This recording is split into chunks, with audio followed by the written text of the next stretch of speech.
सर्वात मोठी बातमी समोर येते ती म्हणजे सत्ता स्थापनेबाबत ही बातमी आहे। नवीन सरकारचा शपथविधीचा मुहूर्त अखेर ठरलाय। 5 डिसेंबरला नव्या सरकारचा शपथविधी सोहळा पार पडणार आहे।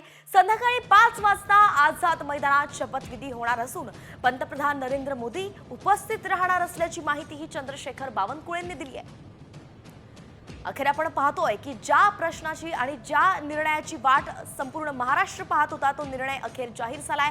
5 तारखेला संध्याकाळी 5 वाजता मुंबईतील आझाद मैदानात शपथविधी, नव्या सरकारचा शपथविधी पार पडणार आहे। आझाद मैदानावरती या संदर्भात जय्यत तयारी सुद्धा करण्यात येते।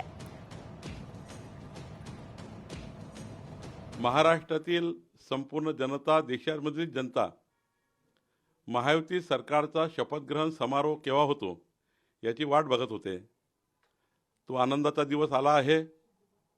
माननीय पंतप्रधान नरेंद्र मोदीजी यांच्या उपस्थितीमध्ये मुंबईच्या आझाद मैदानावर 5 डिसेंबर आपण पाहतोय की 5 डिसेंबरला संध्याकाळी 5 वाजता आझाद मैदानावरती शपथविधी होईल अशी माहिती खुद्द चंद्रशेखर बावनकुळेंनी दिली आहे आणि त्यासाठीच जय्यत अशी तयारी केली जाते। त्याचे दृश्य आपण साम टीव्हीवरती पाहतोय। तर 5 डिसेंबरला महायुती सरकारचा शपथविधी पार पडणार आहे।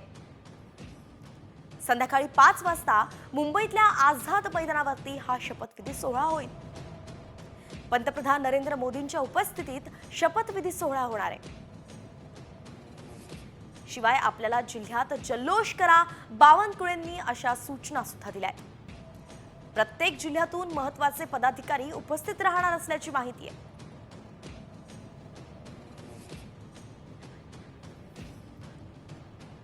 तर पंतप्रधान नरेंद्र मोदी यांच्यासह केंद्रातील अनेक बडे नेते या शपथविधी सोहळ्याला उपस्थित राहणार आहेत। 5 डिसेंबर रोजी होणाऱ्या या राज्यातील शपथविधीसाठी देशभरातील भाजपचे मुख्यमंत्री सुद्धा उपस्थित राहणार आहेत आणि यामध्ये योगी आदित्यनाथ यांचाही समावेश आहे, तर भूपेंद्र पटेल हे देखील उपस्थित राहण्याची शक्यता आहे। आपण पाहतोय की पंतप्रधान नरेंद्र मोदी हे देखील या शपथविधीला असतील। उत्तर प्रदेशचे मुख्यमंत्री योगी आदित्यनाथ आणि मध्य प्रदेशचे मुख्यमंत्री मोहन यादव सुद्धा शपथविधी सोहळ्याला उपस्थिती लावतील।